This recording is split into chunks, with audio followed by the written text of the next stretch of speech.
RJD chief Lalu Prasad Yadav ने अपनी राजनीतिक विरासत सौंपने का ऐलान कर दिया है।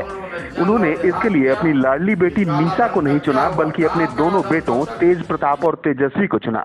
बिहार के राजगीर में आरजेडी ट्रेनिंग कैंप में लालू ने ऐलान किया कि उनके बाद तेज प्रताप और तेजस्वी पार्टी की बागडोर संभालेंगे। लालू प्रसाद अगले साल 70 साल के हो जाएंगे और वो अब सक्रिय राजनीति के मूड में नहीं है, इसीलिए ये ऐलान काफी अहम माना जा रहा है। लालू के दोनों बेटे बिहार सरकार में मंत्री हैं।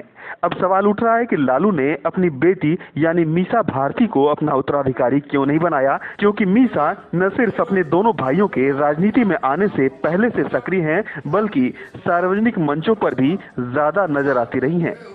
मीसा भारती लालू राबड़ी की पहली संतान है। जब मीसा का जन्म हुआ तो उस वक्त लालू यादव छात्र आंदोलन के दौरान जेल में थे। देश में maintenance of internal security act Misa कानून लाया गया था। इसी के तहत लालू जेल में थे। कहा जाता है कि लालू इस एक्ट को कभी भूलना नहीं चाहते थे, इसीलिए पहली संतान का नाम मीसा रख दिया। अभी 3 साल पहले तक आरजेडी में लालू राबड़ी के बाद परिवार में तीसरा कोई सबसे ज्यादा सक्रिय था तो वो मीसा ही थी। 2014 के आम चुनाव में लालू ने मीसा को टिकट देने के लिए बेहद करीबी रहे रामकृपाल यादव से भी दुश्मनी मोल ले ली, लेकिन यहीं से मीसा का पीछे जाना भी शुरू हो गया।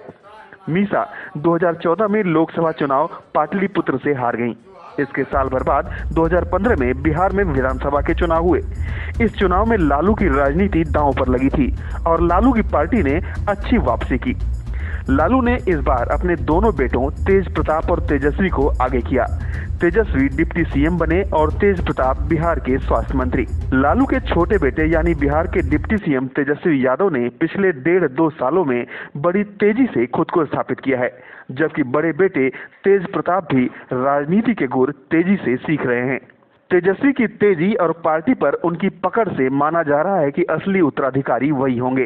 दोनों भाइयों को पार्टी की कमान दिए जाने पर लोग भले ही सवाल कर रहे हैं, लेकिन बहन मीसा ने इसे परंपरा का नाम दिया है। उन्होंने कहा है कि हमारे यहाँ दायित्व बेटों को दिया जाता है, यही हमारी परंपरा है। मीसा ने यह भी कहा कि आज की राजनीति में डेमोक्रेसी ही सब कुछ है, वंशवाद की कोई जगह नहीं। ऐसा नहीं है कि पिता के बाद बेटे को ही गद्दी मिले। तेज और तेजस्वी को जनता ने चुना है और दोनों चुनाव जीतकर मंत्री बने हैं। मीसा ने अपनी तरफ से इस विवाद को पूरी तरह से खत्म करने की कोशिश की है और बताया है कि उनके मन में इस बात को लेकर किसी भी तरह का कोई मलाल नहीं है। Bureau report, red network. Red network की ये प्रस्तुति आपको कैसी लगी, इस बारे में आप नीचे कमेंट बॉक्स में अपनी राय जरूर दें। इस वीडियो को शेयर करें। आपने अभी तक हमारा चैनल सब्सक्राइब नहीं किया है तो सब्सक्राइब जरूर करें। आपका भरोसा ही हमारी ताकत है।